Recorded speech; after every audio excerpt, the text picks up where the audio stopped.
and you're trying to give the young people something that will help them. Yet you don't know exactly what it ought to be.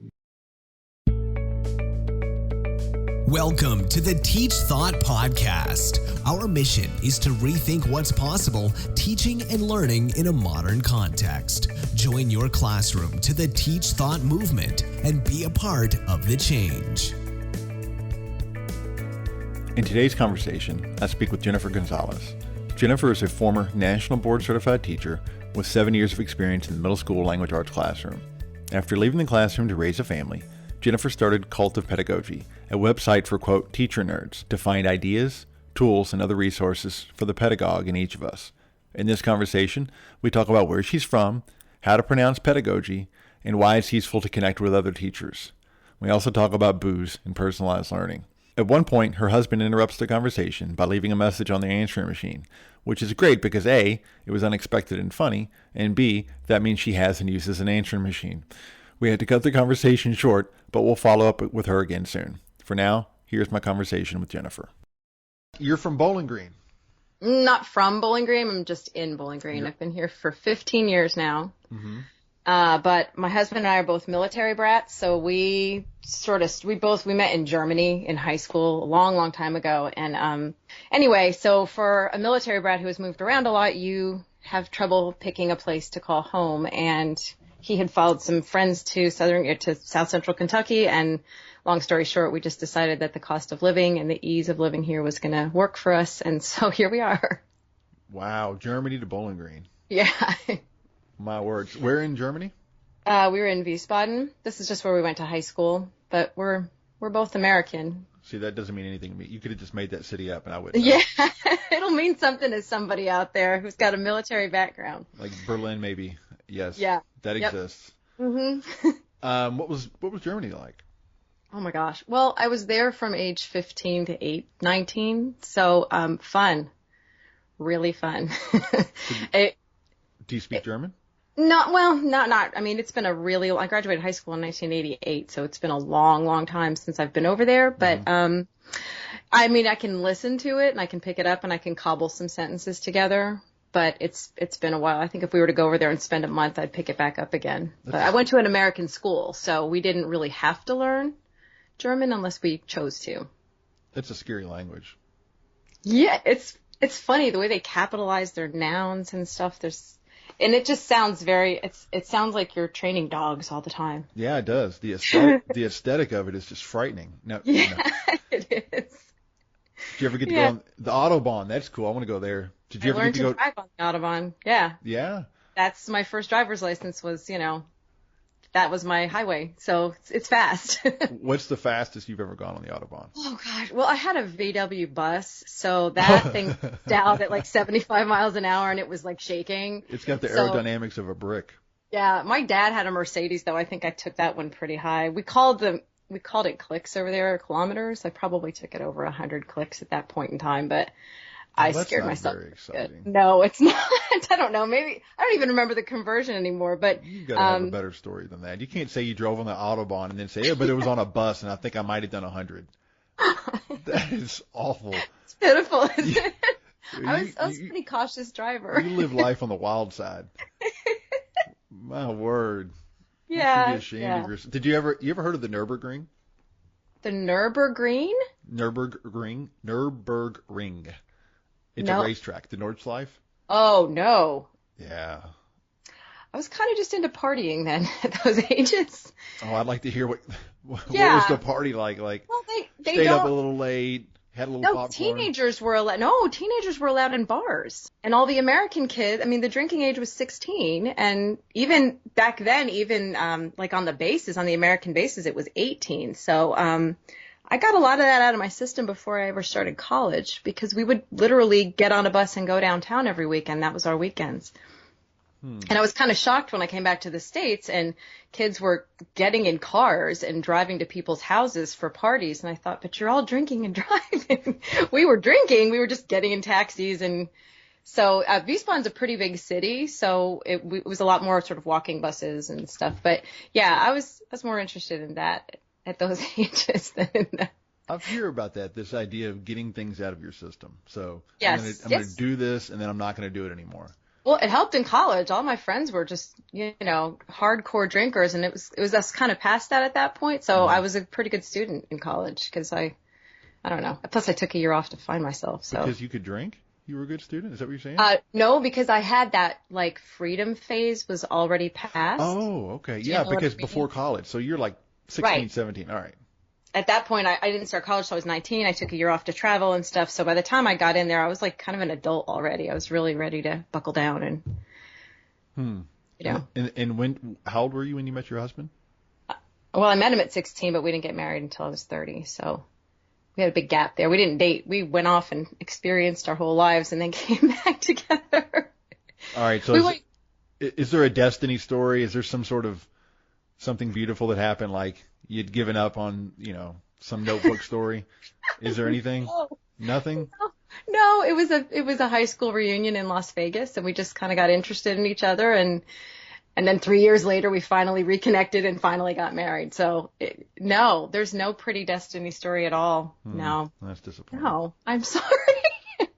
All of my stories are already boring you. No, they're just disappointing me. They're building me up. I'm from Germany, but I drove a bus.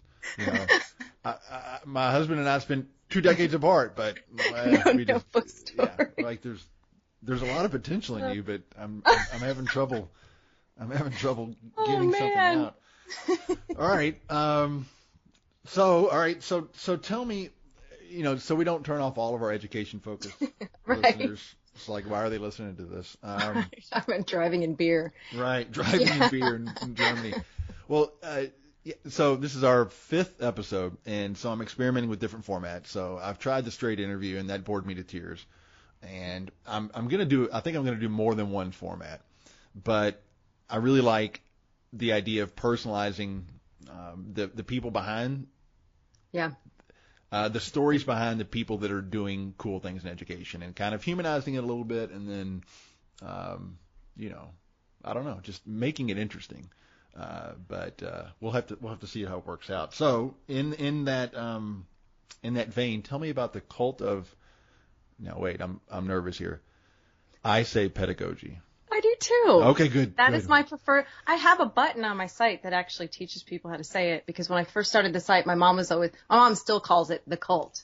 She's like, "Oh, I learned something cool on the cult today." And I'm like, I made a button right there so you can hear how to say it, but she's just nervous, I guess. My mom shares all my posts with all her followers. Everything I write, she shares, and I'm like, oh, I can only imagine. So cute. Yeah, she thinks she's helping. So her name's Diane Heil. So some of the posts that I share on Facebook and nobody likes, it will always say Diane Heil likes this. Because that's my mom. Mom. Everybody should have that. That's good. That's right. Pedagogy. Yeah, I actually looked it up too. I've always liked that word, but I never knew for sure if I was saying it right. And so the most common pronunciation I heard was pedagogy, but then I also heard, I would just click on like pronouncing things online. And then I heard pedagogy, which I still hear. That drives me crazy. But what drives me more crazy is pedagogy. Oh, which you've heard that? I heard it maybe once or twice. So on my first recording on my site, I actually said, don't say pedagogy because that's just silly. And then I got a letter from somebody in the UK and they said, that's actually how we say it over here. I said, oh, I'm so sorry. So I made a new recording and I said, here are 3 different ways you can say it. I just prefer pedagogy. I don't know. It just kind of rolls off the tongue easier. So we've just offended the UK. Yes. Sorry, UK. I take it back. Well, you know what's worse, though, is when people say, especially. Oh, gosh, I know. Or, see, you were an English teacher, too, right? Oh, yeah. So, pronunciations in general. Supposedly. Yep. Why do they think that's okay? And really, my wife says supposedly. Yeah? And I just have to let it go. I have to, close my eyes, count to 10, let it go. You ever discuss it with her? No, yeah. And she just can't break it. No. I broke my husband of anyways. Nice. Yeah, it took a while. And Illinois, too. He said anyways in Illinois. And I was like, dude, you cannot. That's not an S. This is going to work. Yeah, right. Yeah, my wife spells, of course, Coarse. And she's a bright woman. And she won't listen. I tell her, of course. I think she does it to annoy me. She probably does. She probably does, because I'm pretty annoying, so she's got to get back at me at some point. How long have you been married? 19 years. Oh, she definitely does it to annoy you. She definitely does it to annoy me. Yeah. So tell me about the site, because it's what is this, cult of personality? The guy with the Living Color. Yeah, Living Color. Yeah. Yeah. It's funny. You're the second person in 2 weeks that has brought that up in the whole 2.5 years that I've had the site. No one has ever said, "Is that from the Living Color song?" That's the first time I ever heard that phrase was in that song. And then I guess a couple years into life, I learned that that's actually a saying that is not used that often. But I guess I liked the phrase. And so I just wanted to add, and the whole reason I wanted to do cult in the first place, because every now and then I get questioned on that, like, oh, I don't know about this. And it's just because I've always been so obsessed with education, with talking about, I was always the person in the staff lounge who wanted to keep talking about the lesson I did, or like throw around ideas, and everybody was like, don't talk shop now. We got to just like hang out and talk about our purses or something. You were a teacher nerd. Exactly. Yeah. And so I wanted to, my first mission was to find others like me, so that even if we were all in different schools all across the land, we would have a place online where we could just geek out on teaching stuff. Mm-hmm. So that's where, I mean, it's supposed to be tongue in cheek, the whole idea of it being cult, but the fact that there was that phrase that I could flip around and put pedagogy in there. But yeah, hardly anybody ever knows that that's kind of where it came from. Well, that's a neat story. There is kind of a culture behind it. I was that guy in my building. I was in rural Kentucky, and so I was in a district that wasn't progressive, and there were some progressive teachers in that district. Yep. But in general, the district wasn't. And so I was often swimming against the current, and that was kind of a challenge for me. So, yeah, finding social media and digital media gave me – I started Teach Thought. First of all, I wanted to – and I think I've explained this on another episode, so sorry, listeners. But Teach Thought started off as Teach Think, and because I was interested in the idea of – I'm more interested in teaching how to – not just how to think, because that's kind of a vague term, but not content. So I'm not as interested in teaching content. I'm more interested in teaching students, and really that has to do with thinking processes. And so, but then I found the Twitter account somebody had taken Teach Think, so then I just changed it to Teach Thought. Isn't that funny? Yeah, that was not cool. All my hopes and dreams. But I really just started the website as a way to share digital media. I was interested in digital media as an English teacher.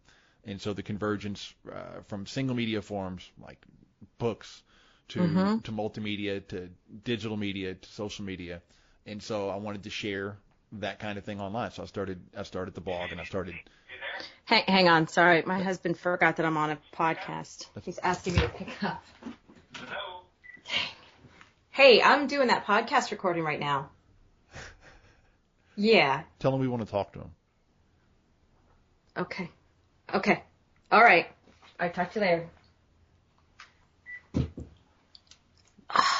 He has literally found a way to interrupt every podcast interview I've ever done. I've locked him in his office at times. When he's out of town, he does it. I cannot remember what you were talking about. You were talking about switching over to social media and that making it easier for you to share this stuff. Yeah, to connect with people that think more like me, because I felt in my building, I was concerned that maybe there was something wrong with me, because I wanted to get away from the genre-based units, and I wanted different ways to look at data, and I was interested in different sort of learning models and instructional strategies. And they would push the same 4 or 5, and when we were employed to be research-based, they would just go to Marzano's 8 strategies, and they would hang those on the wall, and we'd have to pick from those. And the assumption would be that if I chose from Marzano's strategies, then we would be research-based. And it was crazy. It was crazy. And so when I connected with people online, I realized that I wasn't, like, I thought there was something wrong with me. I would sit in PLC meetings and staff meetings and just shake my head. And I was always told in my teacher prep program not to be negative and to buy in and to not, but, what does negative mean? Is it negative to find something that doesn't work? Question it, yeah. To question something that doesn't make sense? Yeah. There's a fine line between, skepticism and critical thinking, and then being negative. And I didn't want to be negative, but because, there is a culture to it, and there is, these teachers that you work with, I was friends with them. And so when I would question the way we were doing things, it often seemed to devolve into ad hominem, sort of attacks where I was questioning the way we were looking at curriculum, but yet I offended everybody. Gosh, I've been there. So, right. So online, I found other people that thought like me. And so that was comforting. And social media gave me a way to connect with not just people that thought like me, but people that could challenge my thinking too. And it was easier in many ways. Social media is kind of disarming, and it can be the other way too. But it allows you to sit and look at ideas from 10 feet away instead of having them thrust into your face. So then you can kind of reconsider your own positions based on things that you see, because you're constantly skimming information and ideas. So that's what social media and blogging did for me. It's it can be really overwhelming sometimes, because as soon as you think you have a handle on what works, then you see another angle come in from somebody else, and then and I think one thing that's bothering me lately about social media, particularly Twitter, I think, is that there seems to be a lot of shaming going on of people who aren't quite there yet. Maybe, it's like if you're using a certain type of technology in your class, great, but no, you're not using it good enough yet because the kids aren't. Do you know what I mean? And it's sort of like there's a lot of should going on Twitter. I see a lot of shoulds in tweets, and it's just, I would love to see more enlightenment and encouragement going on than just finger wagging all the time of somebody. I've always noticed this about myself too. I think when somebody is at level 3 on whatever thing it is, and then they get to level 4, they look back on level 3 people like, how could you still be at level 3? For not being able to empathize that there was a time when they thought that way too. And there's a way of lifting that person up to level 4 in a way that makes them feel good about that transition, instead of making them sort of meekly go to level 4 because they're ashamed of being at level 3. You just made me feel bad, because I think I might do that. I think we all do that. Yeah. I think it's human nature, Yeah, I really dress down a lot of classrooms and schools and districts, and because I'm not interested necessarily in I'm not. Maybe I should be, but I think so much of the students and their futures and their lives and the lives they come from, that I'm not afraid of maybe offending and stepping on toes, but maybe I should be more empathetic too. Well, I think it's a faster way of bringing somebody forward. If you don't put them on the defensive, sometimes you can bring them ahead much more quickly. Yeah. Than if you curl them back into their corner, and then it gets ad hominem. Then it's just you're being a jerk, and then they're not thinking about the pedagogy anymore. They're thinking about how you're being mean. And I've never noticed you doing this. I've seen other people on Twitter who are noticeably shamey. Well, I'm not real active. Teach Thought, we connect with others and we share content and things like that. We have but I'm talking more about, I'm not really active. The Terry Hike Twitter, I rarely tweet. I'm talking more about the blog post and that kind of stuff. I think your stuff is more thoughtful and questioning. And this is just based on the stuff that I've read. I've not noticed a real snarky, like, you're doing it wrong. Well, no, but I can snark. I can. I wrote a post a couple of years ago, how to fake a 21st century classroom, and I offended lots of teachers because I said things like Skype with other schools. There you go. If you Skype with other schools, for sure you're 21st century.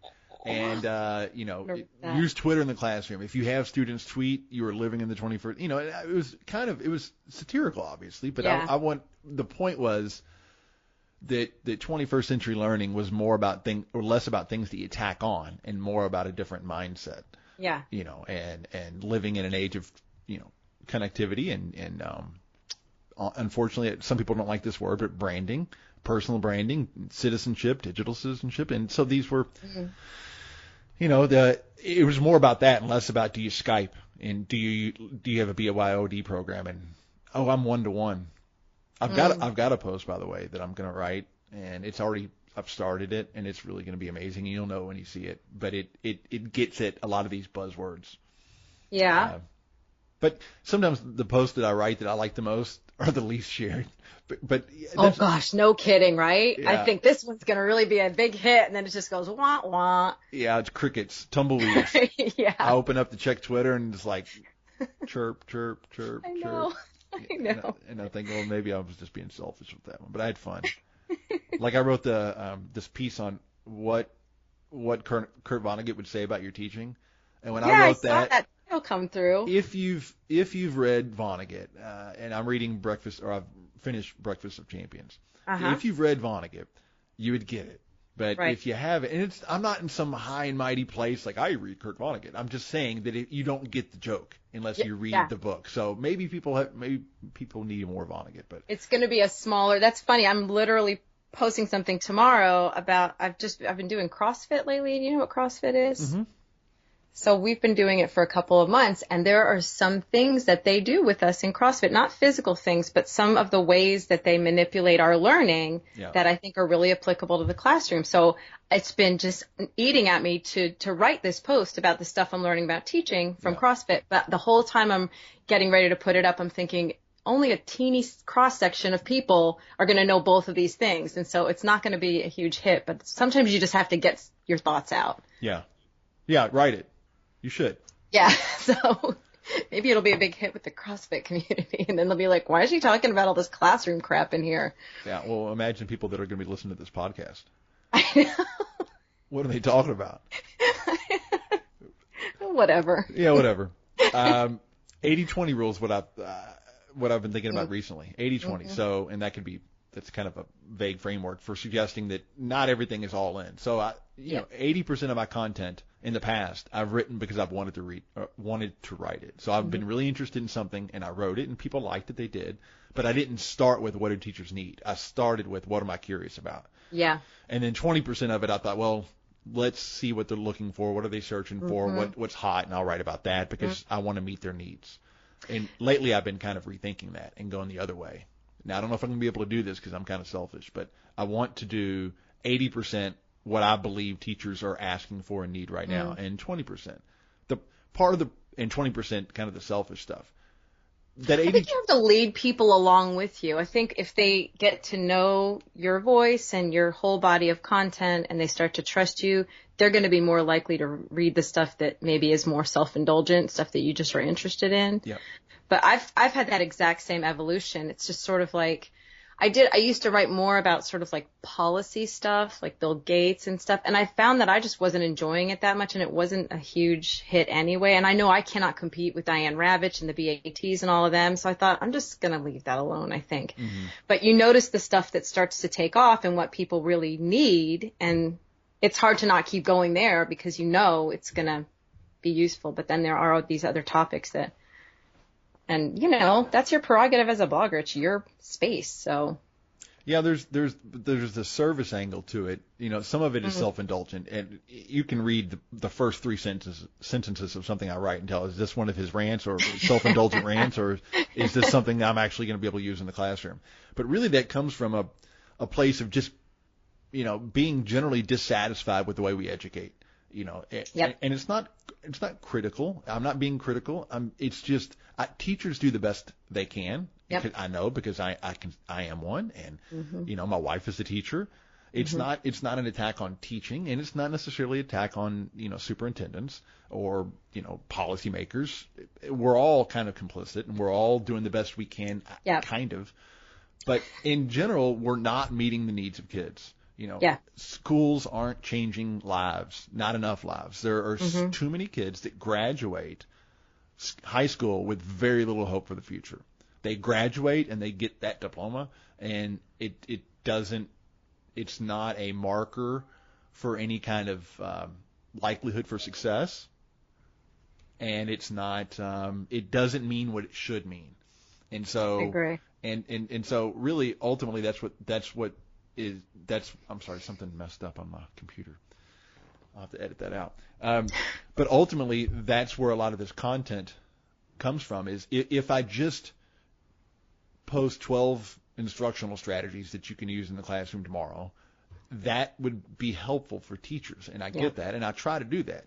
Yeah. But if that's the majority of my content, I feel like all I'm doing is contributing to that same, a very small sense of momentum to that same machine going in the wrong direction. And so it's not my job to save the world, but if I'm not making light where there isn't light, then what am I doing? There's lots of blogs out there and sites that do an amazing job with that, on the teachers on the ground right now that just need something to use tomorrow. There's Right. lots of sites that do that, and they do a better job than I do. So I don't really want to compete with them.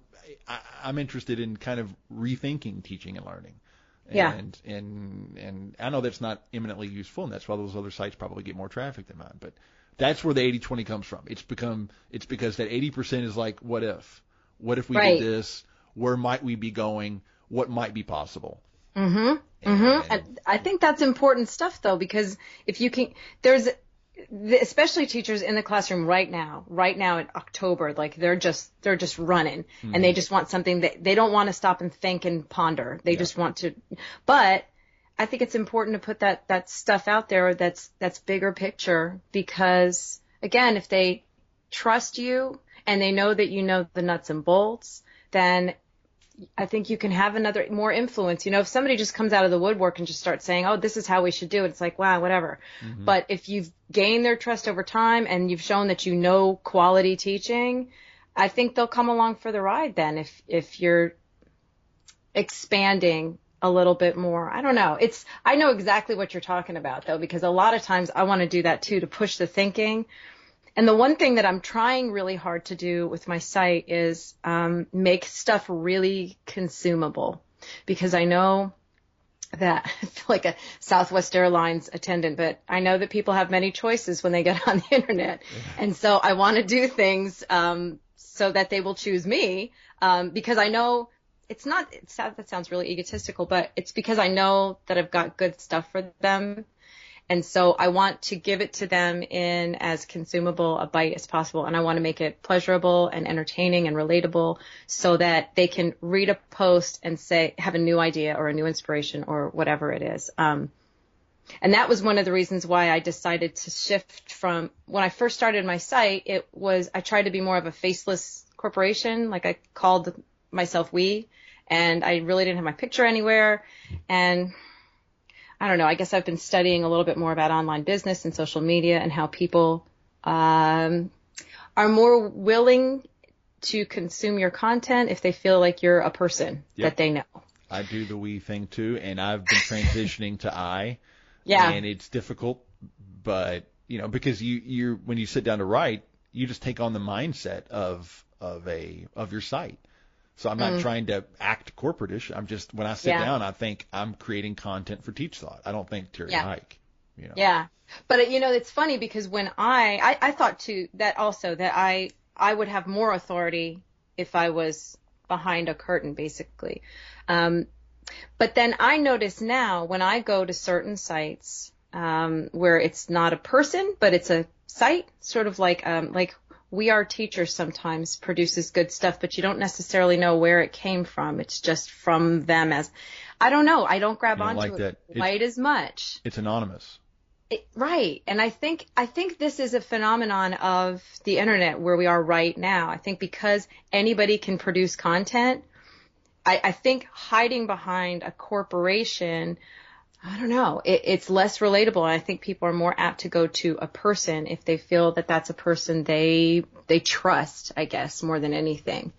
Yeah. So I don't know. It's enjoyable. Yeah. Personalizing personalizing experiences because technology allows individual voices, and you should embrace that individual voice. Yeah. Right. And if you've been a teacher and you can talk about your experiences, it's a post that I did about a month ago that did really, really well. It's 5 teaching practices I'm kicking to the curb. And so I was talking about popcorn reading and punishing the whole class for infractions. But instead of just doing the shaming, I talked about why I did all 5 of those things when I was a teacher. Not necessarily regularly, but I did do all of them at some point. And so I explained what my thinking was when I did it, because there are reasons why teachers do all of these things. And then I gave alternatives. I think without my own personal experiences in there, it would have gotten a different reaction, because more teachers would have just been like, I don't know. I don't think people like to be told over and over again that everything they're doing is wrong.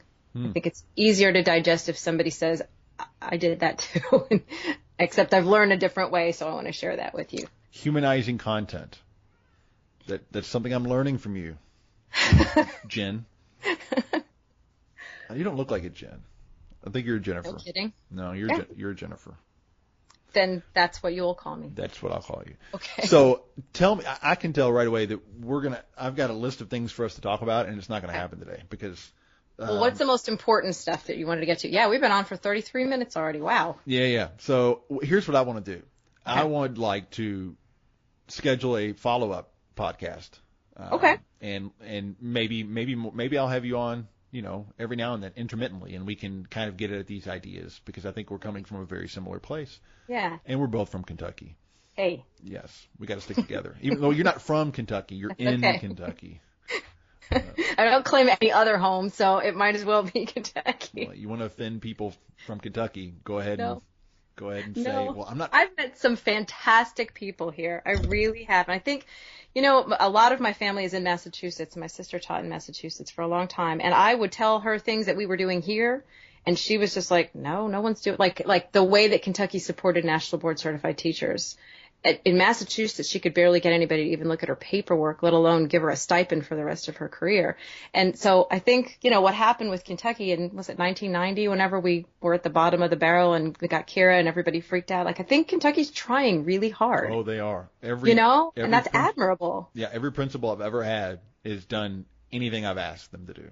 Can I go here? Can I buy this? Can I create this literacy plan? Can I have 3 days off to do this? To research this, can I present this? Everyone. So, yeah. There's definitely some momentum. Yeah. So let's, for the 7 people from Kentucky that are listening to this, by the way, go ahead and exclude the whole rest of the audience. So we'll do a follow-up podcast. So tell me now, or don't tell me, tell readers, listeners. Yes. Gosh. Yes. So, well, maybe if we transcribe this, tell people that might be interested in finding more about you, where can they find you on social media? Where can they find your site? And they can go read more, so they'll be ready for next time. Okay. So the site it's cult, CULT, of OF, and then pedagogy is pedagogy.com. Cult of Pedagogy. No hyphens or periods or anything. Just cultofpedagogy.com. Or Cult of Pedagogy or Cult of Pedagogy. Yes, okay. Exactly. It's all fine. We're not laughing at that. We're laughing with you. They might not be laughing. On Twitter, I am just at Cult of Pedagogy, and I also, probably my biggest community, honestly, is on Facebook. I've got maybe not as big as yours, but mine has just reached 10,000 followers this morning. Yay. So that was exciting. I just kept watching the numbers get so close. So, I feel like my Facebook is better than my Twitter, just because I share like a new article every day, and I pull from a lot of other people. I've shared stuff from your site and just a lot of other people's things. And so anyway, that's it. Cultofpedagogy.com is a good place. Plus from there's a lot of links to other social media accounts and everything. So. Okay. We are going to talk again sometime in the next week. Let's schedule another follow-up, and we'll talk more about buses and alcohol and personalized learning. That sounds great. That sounds great. I'll be in touch. We can talk through email, I guess. Great. See you. Okay. Bye. Thanks, Terry. Bye-bye. That'll do it for today. Thanks for listening. If you didn't hate it, please give us a quick review on iTunes. We record weekly and sometimes multiple episodes per week. Questions? Email us at podcast@teachthought.com or find us on the Teach Thought Twitter account @TeachThought.